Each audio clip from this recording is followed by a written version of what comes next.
บ่ฮู้ว่าลูกค้าหรือทุกคนจะฮู้บ่ว่าแม่ค้าจะเอาสินค้าแต่ละอย่างขึ้นรถให้กับลูกค้าในแต่ละมื้อบางคนก็อาจจะเห็นเบื้องหน้าตอนที่แม่ค้าเอาเครื่องลงให้กับลูกค้า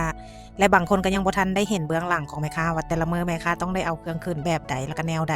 ผ่านขั้นตอนอีหยังแน่หรือมีผู้ใดซอยแม่ค้าแน่หรือบ่มีผู้ใดซอยแม่ค้าแน่บางออเดอร์ก็ต้องได้เร่งสปีดเวลาให้กับลูกค้าบ่ว่าฝนฟ้าอากาศในมื้อนั้นๆจะเป็นแนวใดสินค้าต้องถึงมือลูกค้าบางมื้อตื่นเช้ามาแบบยังบ่ทันได้กินข้าวเลยแต่ก็ต้องได้จัดเครื่องขึ้นไว้ให้ลูกค้าซะก่อนบางคนก็ถามว่าเป็นหยังคือขยันแท้โอ้ยถ้าบ่ขยันก็บ่มีไผเฮ็ดถ้าเฮาบ่เฮ็ดก็บ่มีผู้ใดเฮ็ดแทนเฮาเครื่องบางอย่างอาจจะบ่ได้แพง